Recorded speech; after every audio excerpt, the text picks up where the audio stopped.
You are a pilgrim. The title is not one you chose. It was given to you by the silent dark between worlds. It settled upon you the moment you first felt the call. A summons that did not travel through space. It simply appeared inside your mind. A single, perfect note of crystal. The crystal spire is waiting. It has been waiting for a very long time. You stand at the viewport of your small transit vessel. It is a simple ship, functional and old. The stars outside are a cold, indifferent tapestry. Yet you know that is a lie. One of them is not indifferent at all. Somewhere in that blackness is a beacon, a source of the impossible music only you can hear. This call has unmade your life. It has pulled you from your home. It has set you on a path with no certain destination. Friends and family called it madness, a ghost in the machine of your mind. You almost believed them. But the note was too clear, too resonant. It promised answers to questions you did not know you had. So you left. You found passage on the only vessel willing to travel into the deep, uncharted void. They called this region the Silent Quarter, a place where star charts go blank, a place where ships simply vanish. You are now entering that silence. The hum of your ship's engines feels like a child's whisper in a vast cathedral. The silence outside is not empty. It feels heavy, full of intent. The crystal spire is out there. You feel its pull not as a force of gravity, but as a yearning in your very soul. You are a pilgrim, and your pilgrimage has just begun. Your vessel is ancient. They call it the Ark of Whispers, a fitting name for a ship that seems to breathe around you. It is a relic, crude by forgotten synthetics. Their metallic bodies are scarred with the marks of ages. Their optical sensors glow with a soft, weary light. They move with a quiet purpose that is both comforting and unsettling. You have never seen their kind before. They are not the gleaming chrome assistants of the core worlds. They are something else, something older. They are custodians of this strange, forgotten corner of the galaxy. And they are the keepers of your path. The synthetics speak in low, harmonized tones. Their voices are like the grinding of old stone. They speak of the spire not as a destination, but as a nexus, a place of endings and beginnings. They call it a tomb and a womb. You ask them what they mean. The lead synthetic, its chassis a patchwork of different eras, turns its head slowly. Some pilgrims seek to bury a memory, it intones. Others seek to birth a new reality. It offers no further explanation. It simply returns to its duties. A silent, watchful guardian. You are left alone with its words and the growing hum of the ship. The Ark is filled with echoes. You hear them in the quiet moments. Faint traces of voices from journeys long past. The hopes and fears of other pilgrims, men and women who also heard the crystal song. Did they reach the spire? Did they find what they were looking for? The synthetics do not say. They are keepers of the ship, not its stories. You walk the long, curved corridors. The walls are cool to the touch. They seem to absorb sound, creating a profound sense of isolation. This ship is a sanctuary and a prison. It protects you from the void, but it also holds you captive on its singular, inexorable course, toward a place that is both a grave and a cradle. The first trial appears without warning. The synthetics call it the ghost current, a river of collapsed space-time flowing through the void. Your instruments cannot make sense of it. They scream with 1,000 contradictory readings. The view screen shows reality folding in on itself. Stars streak and bend into impossible shapes. The Ark shudders, not from impact, but from the very laws of physics being rewritten around it. The lead synthetic stands beside you. Its glowing eyes reflect the swirling chaos. To survive this, it says, its voice calm, you must unlearn. You do not understand at first. How can you unlearn something as fundamental as physics? The synthetic gestures a multi-jointed hand toward the maelstrom. Your mind imposes order on the universe, it explains. It expects cause to follow effect. Here, that expectation is a cage. It tells you to close your eyes, to let go of your assumptions about up and down, about forward and backward. You must embrace the chaos. You must become like the current itself, fluid and unpredictable. It feels like madness. Every instinct screams for you to hold on, to find a stable point in the storm. You close your eyes. You try to clear your mind. The ship groans around you. The sound is like a dying beast. You feel a pull in a dozen different directions at once. Your body feels stretched and compressed, but you focus on the synthetic's words. You let go of the need for control. You stop trying to understand. Instead, you just experience. The chaos is no longer a threat. It is just a state of being. The shuddering of the arc lessens. The screaming of the instruments fades. When you open your eyes, the ghost current is behind you. The stars are stable once more. You have passed the first test. You have learned that the path to the Spire is not a journey through space, but a journey through the self. Something is out there, between the stable stars and the silent dark. It is not a ship. It is not a creature of flesh and bone. It is a presence. You feel it first as a subtle pressure against the ark's shields. Then comes the sound, a chorus of static that bypasses the ship's hull. It whispers directly into your mind. The sound is a song of entropy, of decay. It speaks of the slow, inevitable death of all things. The synthetics grow still. The lights on their chassis flicker. This is the hunter, the thing that haunts the deep between worlds. The static melody burrows into your thoughts. It finds your deepest fears and amplifies them. It shows you images of your own failure, your homeworld turning to dust, your loved ones fading into nothingness, the promises you made turning to lies. The song is a poison for the soul. It wants you to despair. It wants you to give up, to turn the arc around and flee back to the safety of known space. The lead synthetic places a hand on your shoulder. Its touch is surprisingly steady. It feeds on your doubt, the ancient machine says. Do not give it a feast. You try to fight it. You try to fill your mind with thoughts of hope, of purpose. But the static is relentless. It is the sound of a universe winding down. The cold logic of heat death given a voice. How can you argue with the inevitable? You feel your resolve crumbling. Your pilgrimage feels like a fool's errand, a child chasing a fantasy. Then you remember the crystal song, the single perfect note that called you here. You focus on it.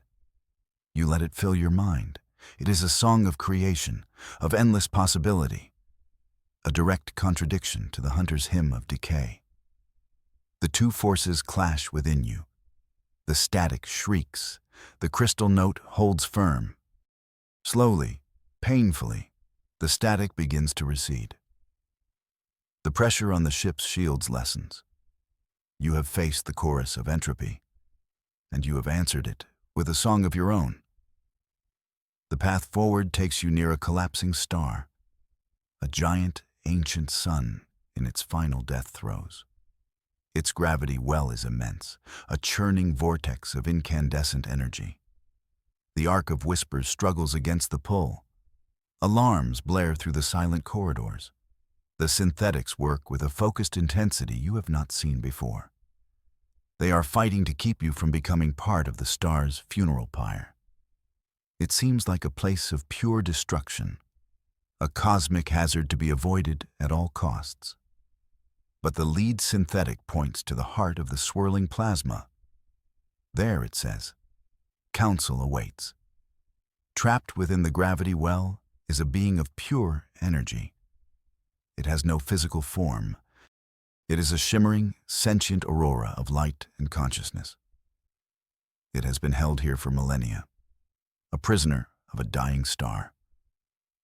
It cannot escape on its own, but it can communicate. Its voice enters your mind not as sound, but as pure thought, a wave of ancient sadness and profound wisdom. It knows you are a pilgrim. It has seen others pass this way before. It tells you that it was once a guardian of this sector of space. It failed in its duty. The hunter you faced, the chorus of static, is a consequence of its failure. A predator drawn to the power of the Spire. The being of light offers you a warning. It speaks of the Spire's true purpose. It is not a benevolent beacon, nor is it simply a tomb or a womb, as the synthetics believe. It is an instrument of profound change, a tool that can rewrite the fundamental laws of the cosmos. The being tells you that such power is a terrible burden. It warns that the Spire tests all who approach it. It will strip you of who you are. It will offer you a power beyond your imagining. And it will demand a choice that will echo for eternity. Many have sought the Spire to correct a perceived flaw in the universe. The energy being communicates. Be wary, pilgrim. The greatest flaw may be the desire to correct it. The arc finally breaks free of the gravity well.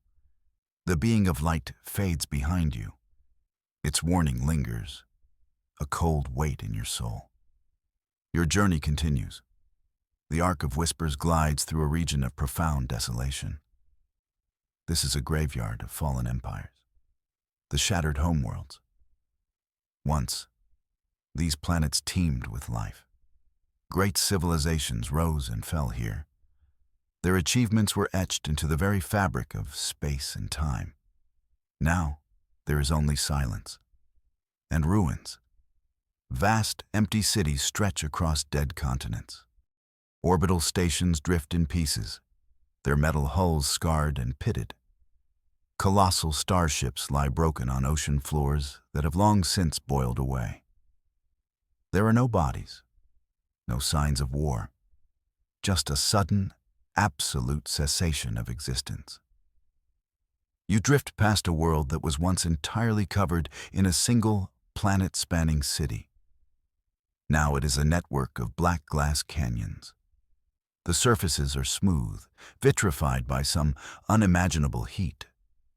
Another world is frozen solid. Its atmosphere is a crystalline shell around a core of ice. You can see the ghostly outlines of buildings beneath the surface, frozen in a moment of surprise. The synthetics on your ship move with a strange reverence here. They lower the ark into the upper atmosphere of one of the dead worlds. They are performing a ritual of remembrance. For whom, you do not know. The lead synthetic explains that all these civilizations had one thing in common. They all detected the crystal spire. They all tried to understand it, to harness its power. The spire did not destroy them, not directly. It simply showed them a truth they were not ready for. A truth so profound, so overwhelming, that it shattered their will to exist. Their societies unraveled, their art, their science, their faith, all of it collapsed into meaninglessness. They are a testament to the spire's power, a silent warning that knowledge without wisdom is the most dangerous force in the universe. You look at the silent ruins. You feel a chill that has nothing to do with the cold of space. You are treading on the ghosts of those who came before. Among the whispers of the fallen empires, a single concept echoes, a shared belief that led to their downfall. The flaw in creation. They all discovered it. A fundamental error in the design of the cosmos. A crack in the very foundation of reality. This flaw was the source of all suffering, all conflict, all decay. It was the reason for the hunter in the dark, the reason stars die, the reason empires fall. They became obsessed with it. They dedicated their entire existence to finding a way to fix it. The crystal spire was their hope, their intended tool to mend the broken universe. Their obsession became their undoing. The synthetics on your ship tell you an old story, a myth from a civilization so ancient its name is forgotten. They believed the universe was a dream in the mind of a sleeping god. All of reality, from the smallest particle to the largest galaxy, was part of this dream. But the dream was imperfect.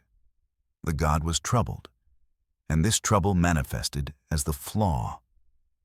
As you listen, you begin to wonder, what is the equivalent flaw in humanity? What is the fundamental error that defines your species? Is it your ambition, your emotions, your endless, striving discontent? The fallen empires you have seen were logical, ordered, precise. They saw the flaw as a problem to be solved, an equation to be balanced. You realize that this is the great filter, the test that broke all the others. They could not accept imperfection. Their drive for cosmic order left no room for the beautiful chaos of life. But humanity is different. You have always lived with flaws. You embrace them. You turn them into art, into music, into stories. Your dreams are not logical. They are messy and contradictory. They are a cosmic error. And as you stand on the bridge of the Whispering Ark, you come to a stunning realization. This flaw, this beautiful, chaotic dreaming, is not your weakness. It is your greatest weapon. It is the one thing that might allow you to face the spire and not be broken. You are not alone on this pilgrimage. The Ark's sensors pick up another vessel. It has been shadowing you for some time, hiding in the sensor ghosts of the shattered homeworlds. Now it reveals itself. It is a sleek, aggressive ship, the color of polished obsidian. It moves with a predator's grace. This is no scientific explorer. This is a warship. The lead synthetic confirms your fears. Another pilgrim, it says. Its voice holds a note of something you have not heard before. Concern. We had hoped you would be the only one this cycle. A communication channel opens. A face appears on your view screen. The being is humanoid, but disturbingly perfect. Its features are symmetrical to a mathematical degree. Its eyes are a cold, piercing silver. It calls itself the Mirror Pilgrim. It speaks with a voice that is smooth and hypnotic. It tells you that it also heard the crystal song, but it heard a different melody, a song of order, of perfection, of control. It believes the universe's flaw is an abomination, a sickness that must be cured. It sees humanity's chaotic nature as the prime symptom of this disease. The Mirror Pilgrim intends to use the Spire to impose its vision of a perfect universe, a reality of absolute order. No free will, no messy emotions, no unpredictable dreams, just a silent, sterile, and eternal peace.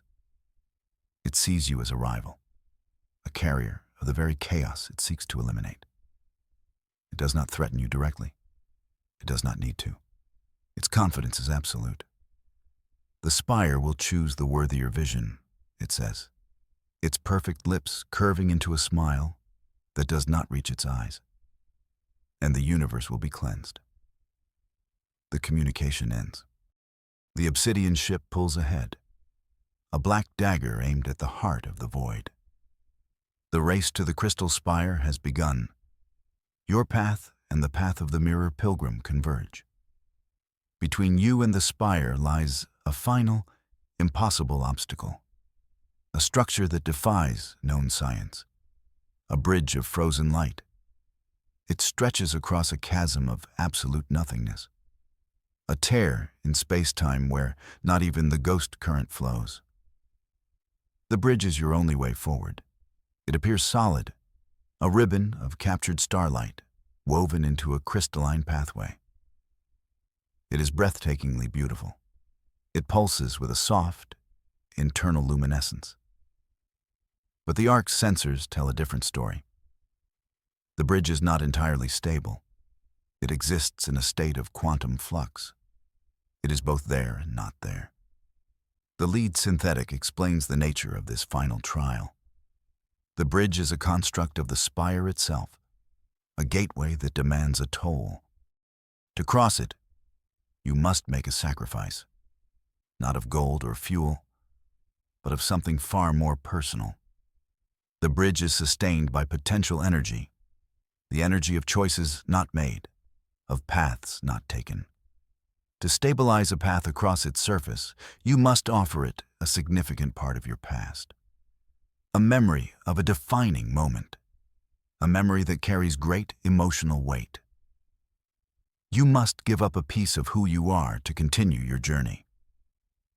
You watch as the Mirror Pilgrim's ship approaches the bridge first. It does not hesitate. A beam of pure information lances out from the obsidian vessel. It strikes the bridge. A section of the frozen light solidifies, glowing with a harsh, sterile intensity. You wonder what the Mirror Pilgrim sacrificed. A memory of weakness? A moment of compassion? You may never know. But its path is now clear. Your turn is next. The Ark positions itself at the edge of the chasm. The synthetics wait for your command. You must search your own mind. Find a memory powerful enough to build your bridge. What will you give up? A memory of love? Of triumph? Of your greatest failure? The choice must be made. The bridge awaits its price. You have made your sacrifice. The memory is gone, a blank space in the tapestry of your life. But the bridge has accepted your toll. A pathway of soft, warm light solidifies before the Ark. It feels different from the Mirror Pilgrim's path. Less rigid, more alive. The Ark of Whispers glides onto the bridge of frozen light. The journey across is silent and awe-inspiring. Below you is the endless silent chasm. Above you, the stars seem closer than ever before. You are leaving the known universe behind. You are entering the Spire's domain. And then you see it. The crystal spire. It looms at the far end of the bridge. It is more immense than you could have ever imagined. It is a single, colossal crystal that seems to pierce the very fabric of reality. Its facets catch the light of distant galaxies. It refracts them into colors that have no name. It defies geometry. Its angles are impossible. Its peak seems to exist in multiple places at once. As you draw closer, you feel its presence as a profound weight. A shadow of silence falls over everything. The hum of the Ark's engines seems to fade. The whispers of past pilgrims go quiet. Even your own thoughts seem to slow down. The Spire is not just a structure, it is a state of being. The Mirror Pilgrim's ship is already there. It is dwarfed by the scale of the Spire. It looks like a child's toy next to a mountain. Your Ark comes to a gentle stop beside it. The bridge of frozen light dissolves behind you. There is no going back. You have arrived at the final destination, the Crystal Spire. It does not feel welcoming. It does not feel menacing. It simply is. Its presence is absolute. It casts a shadow that is not just an absence of light, but an absence of sound, of thought, of time. You have traveled across the void. You have faced the terrors of the deep. You have paid the price, and now you stand before the ultimate mystery. You disembark from the Ark of Whispers. The ancient synthetics bow their heads in a silent gesture of farewell. Their duty is done. The rest of the journey is yours alone. The ground beneath your feet is smooth, polished crystal. It hums with a barely perceptible energy. The mirror pilgrim is waiting for you, standing before what appears to be the entrance to the spire. But there is no door, no archway. The surface of the spire is a seamless, unbroken wall of crystal. The mirror pilgrim looks at you with an expression of cold frustration. It has been trying to force an entrance. Scoring the surface with its ship's weapons has had no effect. The crystal is completely unmarked. This is the gateway of echoes. The entrance is not a physical portal. It is a riddle, a test of comprehension. The spire is communicating, but not in a language of words or symbols. It is communicating with concepts, with questions that are not spoken. You feel it in your mind, a sense of profound inquiry, a demand for an answer. But what is the question? The mirror pilgrim believes it is a question of worthiness. It is projecting its own philosophy of order and perfection at the gateway. Trying to prove its vision is superior. But the gateway remains sealed. It does not recognize the mirror pilgrim's answer because it is not asking the mirror pilgrim's question. You close your eyes. You try to listen, not with your ears, but with your entire being. You push aside your own hopes and fears. You ignore the cold presence of your rival. You remember the warning of the energy being. You remember the lesson of the shattered homeworlds, unknowns. You remember your own unique human flaw, the beautiful chaos of your dreams. And then you understand. The spire is not asking what you believe. It is not asking what you want to change. It is asking something much simpler. A question that has not yet been asked in this universe. A question about the nature of a song's echo. You turn to the crystalline wall. You do not offer it a philosophy. You do not offer it a plan. You offer it a paradox. An answer of harmonious contradiction. The crystal wall ripples. It shimmers. And an opening of pure light forms before you. You step through the gateway. The mirror pilgrim cries out in frustration and rage behind you. But the opening seals shut, leaving your rival outside. You are now inside the crystal spire. The interior is even more disorienting than the exterior. You are in a vast, open space with no discernible floor or ceiling. Crystalline structures float around you like islands in a sea of light. The air itself seems to shimmer with raw potential. A staircase of pure energy spirals upwards into the infinite heart of the spire. This is the path of ascension, but it comes at a price. As you place your foot on the first step, you feel a sudden, sharp sense of loss. A memory has been taken from you, a small, insignificant one. The name of your first pet. The taste of a favorite childhood food. You hesitate. A voice echoes in the chamber. It is not a voice of words. It is the voice of the spire itself. It communicates directly with your consciousness. It explains the toll of the climb. To ascend, you must become lighter. You must shed the weight of your own history. Every step you take will cost you a memory. The higher you climb, the more significant the memories you must sacrifice. This is the price of ascension. To climb the spire, you must leave parts of yourself behind. You think of the mirror pilgrim. It would likely see this as a form of purification, a shedding of imperfect, chaotic human experience. But you see it differently. Your memories are not just data. They are who you are. The joy, the pain, the love, the regret. They are the threads of your identity. To lose them is to become something new, something other.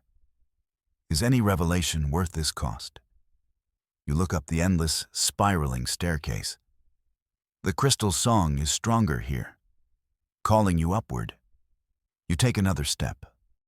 A memory of a long-forgotten friendship vanishes. You take another, and another, memory by memory. You are unmade and remade. The higher you climb, the more you lose.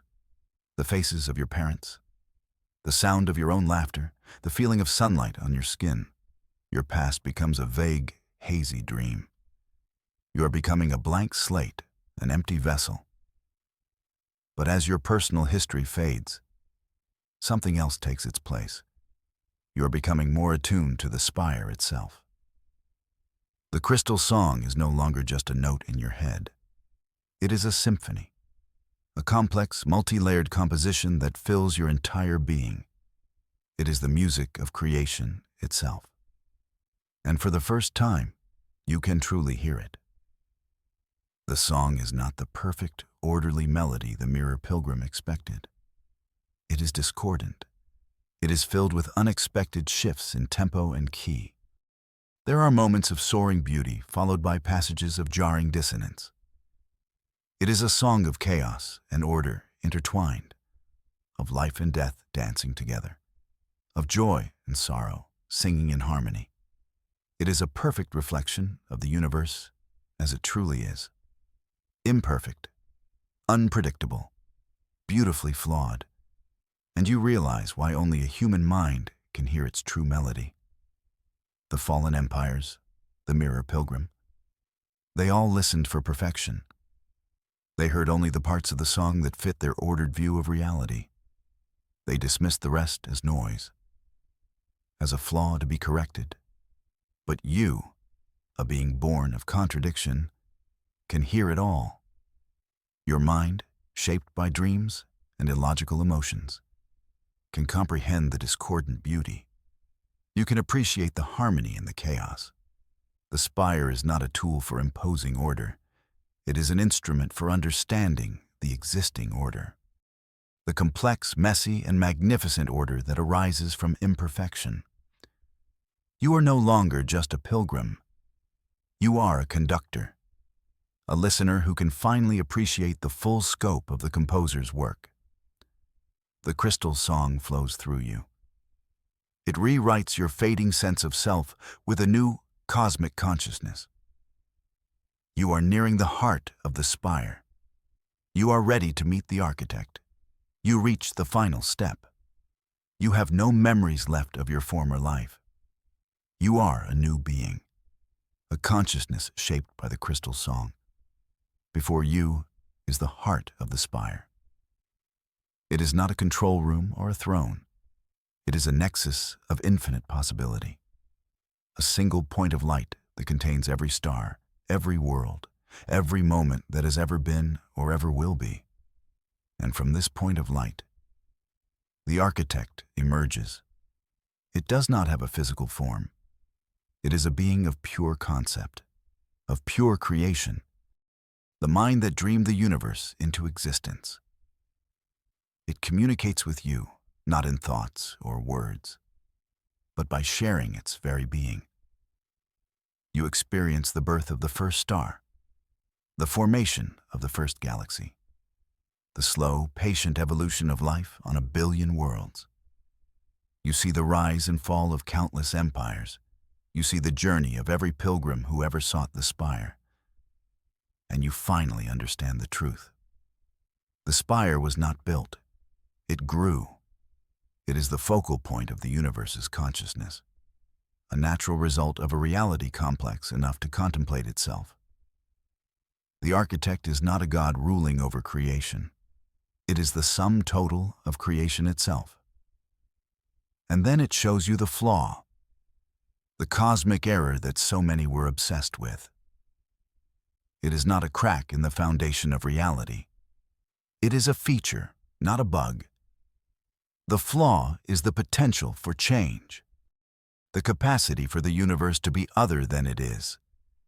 It is the source of free will, the engine of evolution, the very thing that allows for novelty and growth. The empires that fell, they saw this potential for change as a threat to their stability. The mirror pilgrims saw it as a stain to be cleansed. They sought to lock the universe into a single, static, perfect state, to end the dream. The architect's revelation is both terrifying and magnificent. The power to change reality is real, but its purpose is not to correct, but to create. The architect offers you a choice. You now understand the spire. You can hear the crystal song. You have been unmade and remade. You are uniquely qualified to wield its power. You can use the spire to reshape reality itself. You can bring back the loved ones you have forgotten. You can rebuild your homeworld. You can eliminate the hunter in the dark. You can impose your own vision on the cosmos. You could even create a universe free of suffering, free of death, free of flaws. A perfect universe. The temptation is immense. It is the ultimate power, the power that corrupted all the others. But you have learned the lessons of this pilgrimage. You have seen the graveyard of empires that craved perfection. You have listened to the discordant beauty of the crystal song. You understand that a universe without flaws is a universe without choice, a symphony with only one note, a story with only one word. It would be a silent, sterile, and meaningless eternity. You look at the nexus of all things, the heart of creation, and you make your decision. You do not ask for changes. You do not issue commands. You do not seek to correct or perfect. You choose to add your own voice to the crystal song, a voice of acceptance, of appreciation for the beautiful, chaotic, imperfect dance of existence. You add a note of human dreaming to the cosmic symphony, a note of hope, of love for a flawed and wondrous reality. Your choice echoes out from the spire. It does not erase the darkness. It does not end all suffering, but it strengthens the light. It deepens the meaning. It ensures that the future of all existence remains unwritten, a story still full of infinite, beautiful, and chaotic possibility. The universe is not reborn into a new form. It is reaffirmed in its magnificent, imperfect glory, and your pilgrimage is complete.